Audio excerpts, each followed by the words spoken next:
এর জন্য তুমি কোনো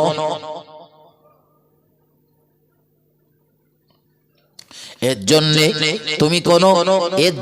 তুমি কোনো অহংকার দেখিও না, এর জন্য তুমি কোনো গরম দেখিও না।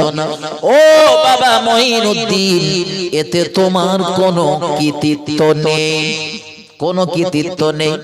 হযরত মঈনুদ্দিন চিশতি, আমি ওয়াজ বলিনি, বলো জায়গায় যাব, একটুখানি সময় দেন। মঈনুদ্দিন চিশতি রহমাতুল্লাহ আলাইহি মাকে ডাক দিয়ে বললেন, মা, কৃতিত্ব যদি আমার না হয় তো কৃতিত্বটা কার একটু বলবেন? কুফফারদের সামনে, কাফেরদের সামনে যেতে হয়েছে আমার, কলেমার দাওয়াত দিছি আমি, লড়াই যা করতে হয়েছে করেছি। ওই আগুনের কেরামতি বলেন, আনা সাগরের পানি শুকানো বলেন, সব তো খাজা গরিবে নামাজ করেছে, ঠিক না বলুন? কেরামতি তো তানার দেখাতে হয়েছে। কিন্তু মায়ের কথা শোনার পরে হযরত মঈনুদ্দিন জিজ্ঞাসা করলেন, মা, একটু বলবেন, একটু বলবেন, খাস করে বলবেন কৃতিত্বটা কার, আমার একটু জানার দরকার। হ্যালো, সালাম, আমি স্টেজে রয়েছি। আমার ভাই জানেন, হযরত নবী হযরত আল্লাহর ওলি মঈনুদ্দিন চিশতি জিজ্ঞাসা করলেন, মা, কৃতিত্বটা কার একটু বলেন। আমার দিকে ধ্যান দেন, বন্ধু, অন্যমনস্ক হবেন না। আল্লাহর ওলি মঈনুদ্দিন চিশতির মা জবাব দিলেন, বাবা মঈনুদ্দিন, এ কৃতিত্ব তোমার না, এ কৃতিত্ব হলো মঈনুদ্দিনের মায়ের। কলেমা তালি পড়িয়েছিল কেনা? হ্যাঁ, মা তো ডাক দিয়ে বলে দিলে, বাবা, কৃতিত্ব আমার, কৃতিত্ব তোমার না। হাসিবুরের মা যদি বলে, বাবা, তুমি বাংলা, আসাম, ত্রিপুরা কত জায়গাতে যাও, রোজ বেরিয়ে যাও, এ কৃতিত্ব তোমার না, কৃতিত্ব তোমার মায়ের। মানা যাবে? আপনি না মানলেও আমি মানি। বাপ মার দোয়া যদি আপনার নসিবে না লাগে, জীবনে বড় হতে পারবেন না, লিখে নেন। বড় হবার স্বাদ যদি থাকে, সবার আগে বাপ মার দোয়া নেন। ওই বাপ মার দোয়া সম্পর্কে নবী বলেছেন, আমার আল্লাহ পিতা মাতার দোয়া সরাসরি কবুল করে নেন। এই জন্য মঈনুদ্দিন চিশতির মা বলতেছিলেন, বাবা, তুমি যেদিন থেকে আমার গর্ভে এসেছিলে আমি জানতে পেরেছি, সেদিন থেকে আর এই দুনিয়ার জমিনে আসার আগের দিন পর্যন্ত, ও বাবা মঈনুদ্দিন, তোমার মায়ের কোন দিনের জন্য রাতের বেলা তাহাজ্জুদের নামাজ কাজা হয়নি। খেত ভালো না খারাপ বলে মনে হচ্ছে? তাহাজ্জুদের নামাজ যারা পড়ে তারা 5 ওয়াক্ত নামাজ পড়ে না বলে নাকি? ওগুলো পড়ে তারপর তাহাজ্জুদের নামাজ। আমার দেশের একদল নামাজি রয়েছে, এমনি নামাজ পড়ে না, শুধু জানাজার নামাজ পড়ে। আছে না নেই? এমনি নামাজ পড়ে না, শুধু জানাজা পড়ে। ও জামাত দিকে মন দেন। হযরত মঈনুদ্দিনের মা বলতেছিলেন, বাবা মঈনুদ্দিন চিশতি, ও বাবা, গভীর রাতে আমি উঠে পড়তাম তাহাজ্জুদের জন্য, কারণ আমার নবী জানিয়েছেন, রাত যখন গভীর হয়ে যায় তাহাজ্জুদের রক্ত নেমে আসে, মহান আল্লাহ পৃথিবীর নিকটতম আসমানে চলে আসেন, আর আমাদের ডেকে ডেকে ডেকে ডেকে বলে, বান্দা, কি লাগবে বল, আমি আল্লাহ দেব। বান্দারে চা, আমি দেওয়ার জন্য বসে রয়েছি। আর এত বড় হতভাগা বান্দা আমি, আমার আল্লাহ দেওয়ার জন্য যখন বসে থাকি আমি তখন ঘুমাই, আমি তখন আরাম করি। কত মানুষ বলে, হুজুর রাত 2টায় ঘুম ভেঙেছে, তারপরে কি করেছো? বলে, আমি পেশাব ফিরে এসে আবার শুয়ে পড়িস, তো সারা রাত আর ঘুম আসেনি। তুমি গোমড়াতেই শুয়ে পড়েছো, মহান আল্লাহ তোমার ঘুমটা ভাঙিয়ে দিয়েছে, তুমি ঘুমাচ্ছ বলে। বান্দারে আমি দেব বলে বসে রয়েছি, আর ঘুমাস না, উঠে পড়। তোমার আল্লাহ ঘুম ভাঙিয়ে দিল, আর তুমি পেশাব ফিরে এসে আবার শুয়ে পড়লে। দরকার ছিল পেশাব ইস্তেঞ্জা করার পরে ওযু করে 2-4 রাকাত নামাজ পড়ে খোদার দরবারে কিছু চাওয়ার, কিছু বলার। ওই গভীর রাতে চেয়ে দেখবেন, পাবেন কি পাবেন না মিলিয়ে নেবেন। লোক দেখানো যখন লোক কেউ জানবে না, ওই গভীর রজনীতে চোখের পানি ছেড়ে দেন একদম একা একা।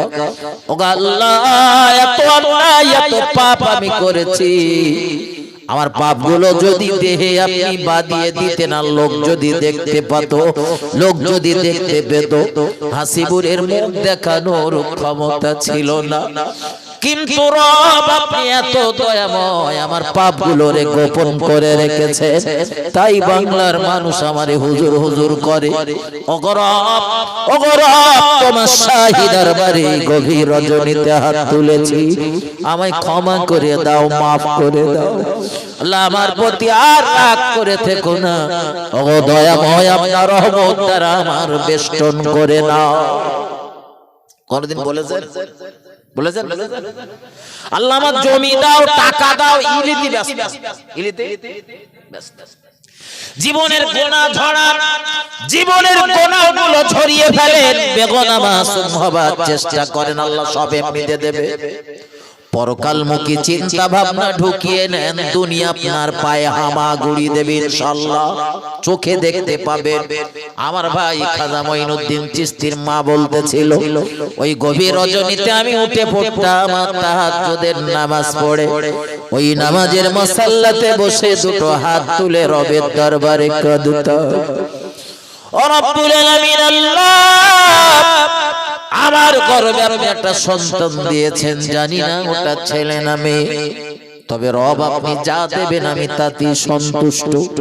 তবে রব এমন একটা সন্তান, নেক সন্তান আপনি আমার দান করেন, যে সন্তানের দ্বারা দুনিয়ার জমিনে যেন আমার বেউজ্জতি না হতে হয়।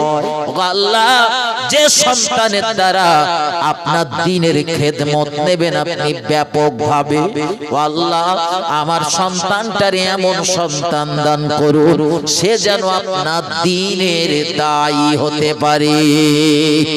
ও বাবা মঈনুদ্দিন,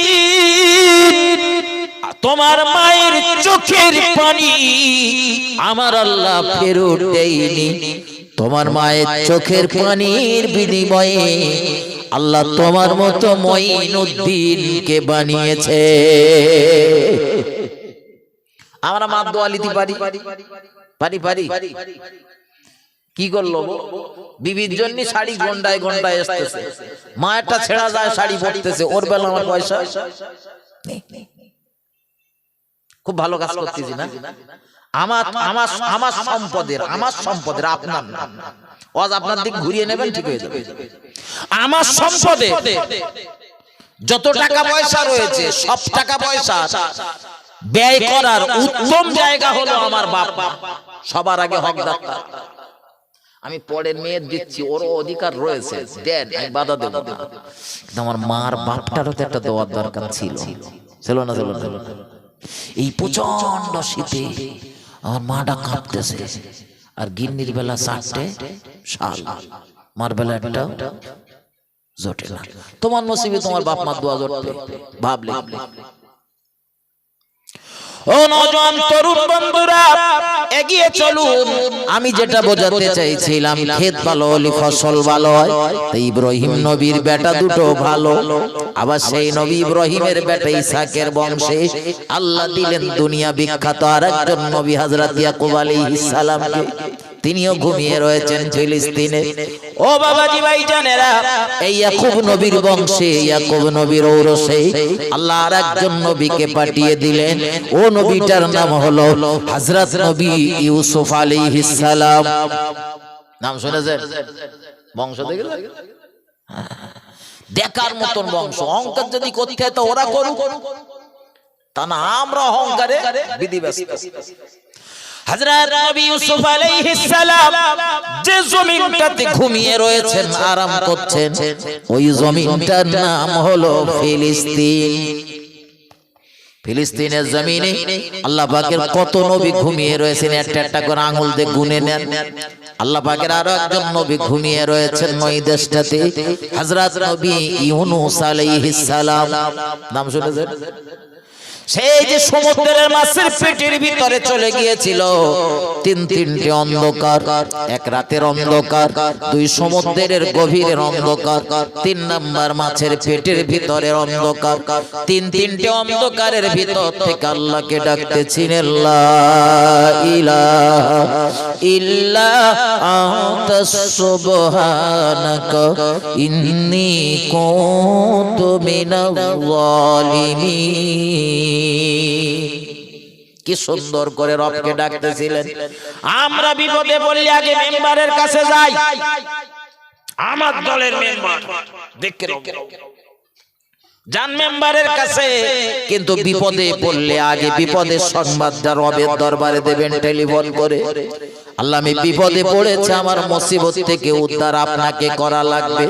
প্রকৃত ঈমানদার তো তারা পায়ের একটা জুতোর ফিতে ছিঁড়ে গেলেও যে আল্লাহর কাছে বলে, আল্লাহ আমার জুতোর ফিতে ছিঁড়ে গেছে, ফিতেটা লাগবে। এরা প্রকৃত, ওরা কারণ চায় না। সম্মানীয় যদি হতে চান দুনিয়ার মানুষের কাছে চাওয়া ছেড়ে দেন, যা লাগবে আল্লাহর কাছে চান, দেখবেন আল্লাহ এমনি দিয়ে দেবে, আপনি বুঝতে পারবেন না। কিন্তু আমাদের চাওয়ার জায়গা শুধু নেতাদের কাছে। বাড়ি চলে না, একটু চাল দিলি ভালো হতো। ওই জন্য অবস্থা ওই রকম হচ্ছে, খারাপ ভাবে নেবেন না, ভালোভাবে নেন। ও বন্ধু, নবী ইউনূস আলাইহিস সালাম ওই মাছের পেটের ভিতর থেকে, যেখানে দুনিয়ার কোনো শক্তির ক্ষমতা নেই নবী ইউনূসকে বাঁচানোর, সেখান থেকে নবী ইউনূস ডাক দিয়েছেন আল্লাহকে, লা ইলাহা ইল্লা আনতা সুবহানাকা ইন্নী কুনতু মিনাল যালিমিন। আমার আল্লাহ 40 দিন পর নবী ইউনূসের দোয়া কবুল করে নিলে। কতদিন পর? আর আমরা একবার দোয়া করি মনে করি হয়ে যায়। একবার দোয়া করেছি, ওইতে বলতেছি হুজুর দোয়া করেন, কই আল্লাহ দেয়নি তো। আল্লাহ দিবেনি। আইয়ুব নবী দোয়া করেছে 18 বছর পরে কবুল হয়েছে। কে বলেন? নবী আদম আলাইহিস সালাম দোয়া করেছেন 3 থেকে 350 বছর পরে গিয়ে দোয়া কবুল হয়েছে। একটু ধৈর্য ধরে রবের কাছে যখনই চাবেন ধৈর্য নিয়ে চাবেন, অত তাড়াহুড়ো করলে হয়। আমার ভাই এগিয়ে চলুন। নবী ইউনূস আলাইহিস সালাম মাছের পেটের ভিতর থেকে ডাকতেছিলেন, আর আমার আল্লাহ ডাক দিলেন মাছকে, মাছের আমার নবী ইউনূসের যেন কোনো ক্ষতি না হয়। ওটা বলো তোর খাদ্য না, হেফাজতের জন্য দিছি, হেফাজত করে রাখ, খবরদার যেন নবীর কোনো ক্ষতি না হয়। নবী ইউনূস আলাইহিস সালাম মাছের পেটের ভিতরে, জীবন্ত কবরের ভিতরে জীবন্ত লাশ, নড়াচড়ার ক্ষমতা নেই, বার হওয়ার ক্ষমতা নেই। আমার আল্লাহ মাছকে ডেকে বললেন, মাছ আমার নবী ইউনূসকে এবারে পার করে দে সমুদ্রের কিনারা। নবী ইউনূস আলাইহিস সালামকে ওই সমুদ্রের মাছটা ছুটে ছুটে এসে জমিনের যে অংশটাতে উগড়ে দিয়েছিলেন একটা লাউ গাছের তলায়, ও জায়গাটাও বর্তমানে ফিলিস্তিনের ভিতরে। কেন ফিলিস্তিনের জন্য মন কাঁদে বন্ধু? মাথায় নেন, আল্লাহর নবী হযরত দাউদ আলাইহিস সালামের নাম শুনেছেন? শুনেছেন না শোনেন? দুনিয়ার সবথেকে সুন্দর কণ্ঠের অধিকারী। কি সুর আল্লাহ দিয়েছিল, পশু পাখিরাও যা সুর শুনে মোহিত হয়ে যেত। ওই নবী দাউদ আলাইহিস সালাম একাধারে 40 বছর শাসন করেছিল এই জেরুজালেম ফিলিস্তিন। হযরত নবী দাউদ আলাইহিস সালাম ইন্তেকাল করার পরে তারও মাজার রয়েছে এই ফিলিস্তিনের জমিনে। আরো একবার বলুন সুবহানাল্লাহ, একটু ভক্তি ভরে দরুদ আল্লাহুম্মা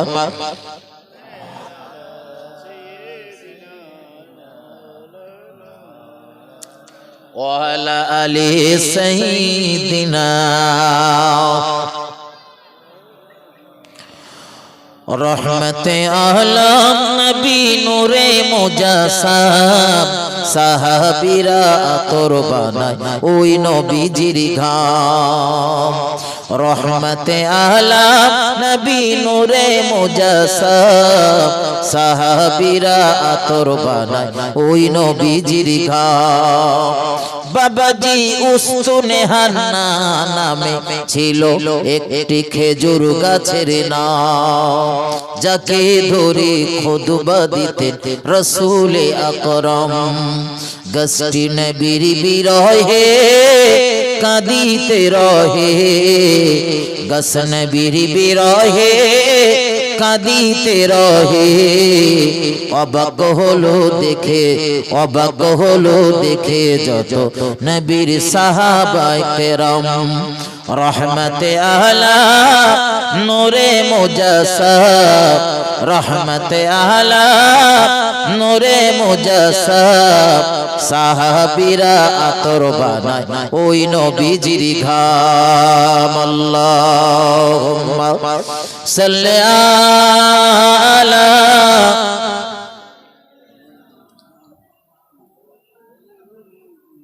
ওয়ালা আলি সাইয়্যিদিনা।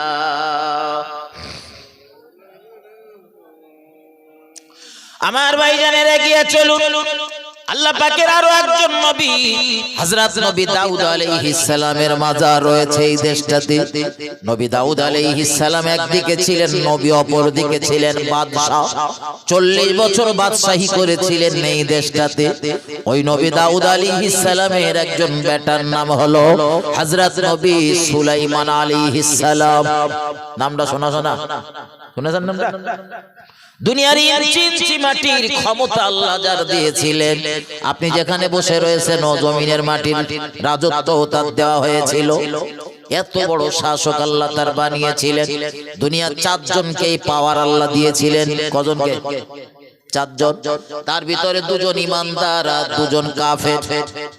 2 জন ঈমানদার, একজন হলো বাদশা জুলকারনাইন আর দ্বিতীয় জন হলো হযরত নবী সুলাইমান আলাইহিস সালাম। আর 2 জন কাফির, 2 জন অমুসলিমের ভিতরে একজনের নাম হলো নমরুদ আর দ্বিতীয় জনের নাম হলো বাখতেনাসার। নাম শুনেছেন বাখতেনাসার? বিরাট অত্যাচারী শাসক।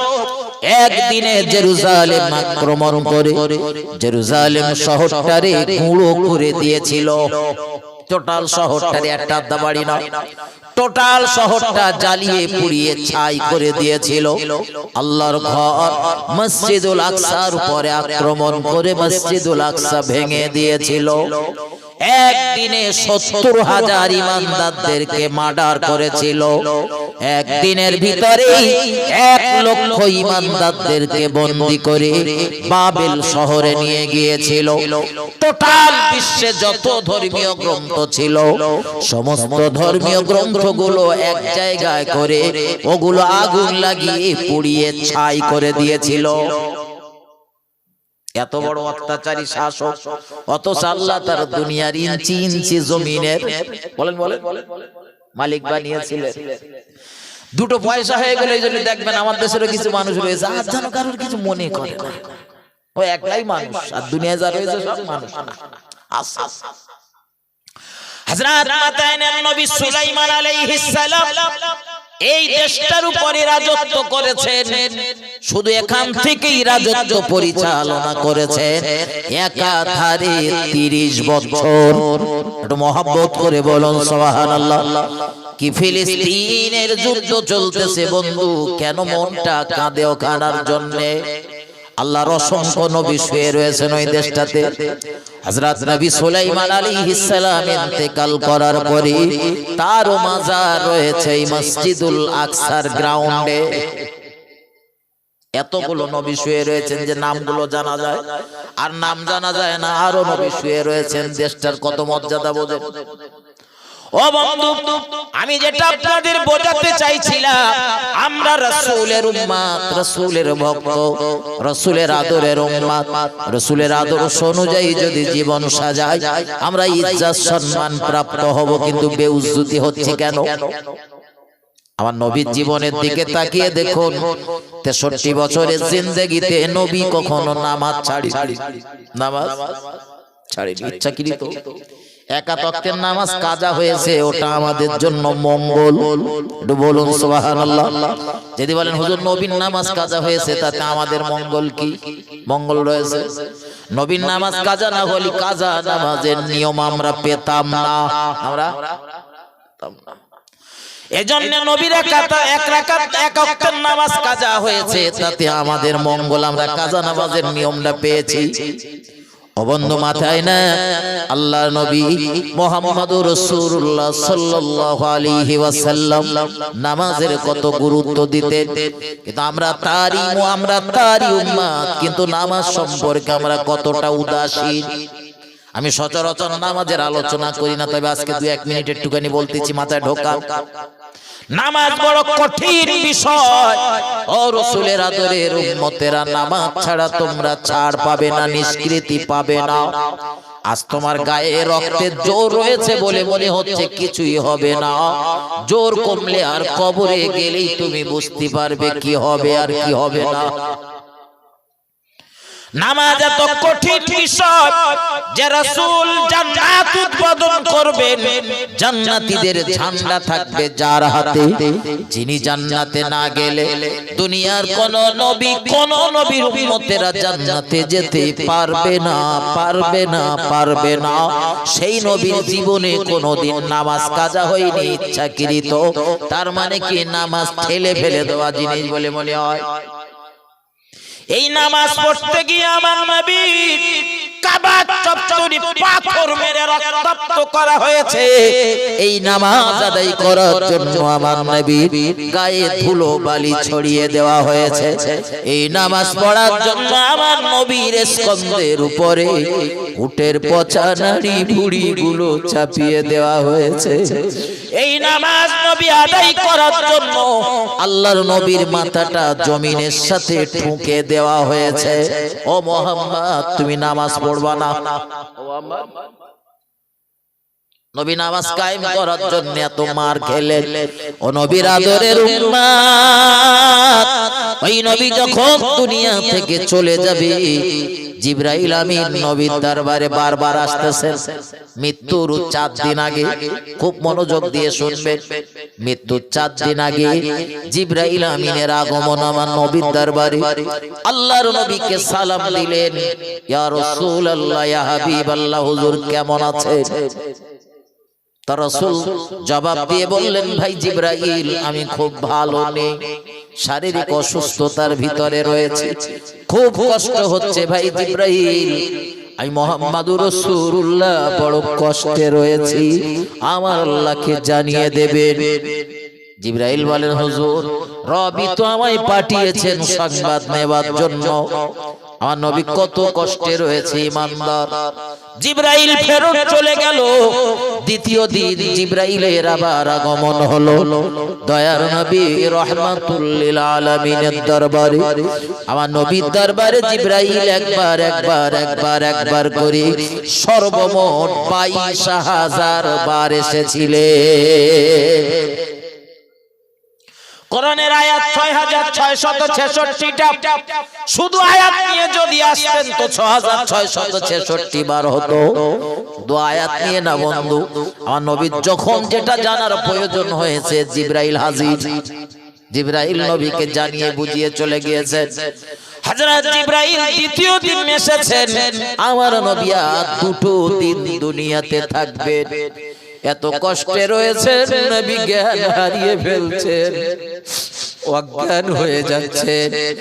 এত কষ্টে রয়েছেন, নবী ওযু করেছেন, নামাজ পড়বেন, আবার অজ্ঞান হয়ে গিয়েছেন।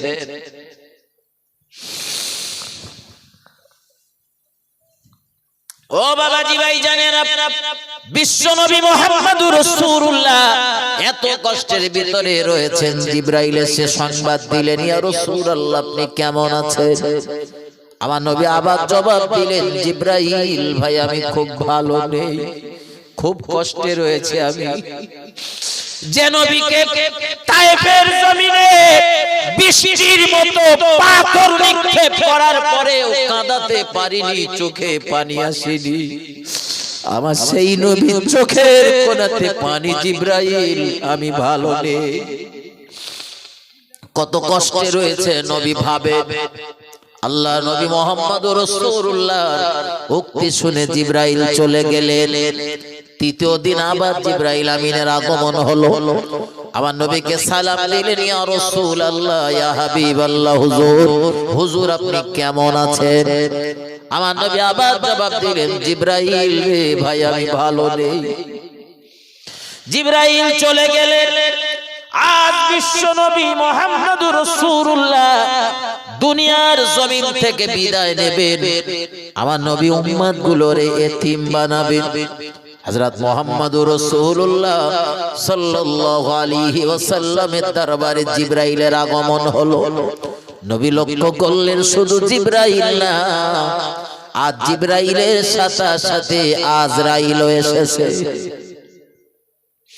হযরত মুহাম্মদুর রাসূলুল্লাহ যখন দেখছিলেন ভাবে জিবরাইল দিয়ে জিবরাইল আসতেছে, নবী আমার পরিবারের কন্যাগুলোরে, বিবিগুলোরে বলতেছিলেন তোমরা পর্দায় চলে যাও, পর্দায় চলে যাও, জিবরাইল আসতেছে, এখানে থেকো না, তোমরা চলে যাও।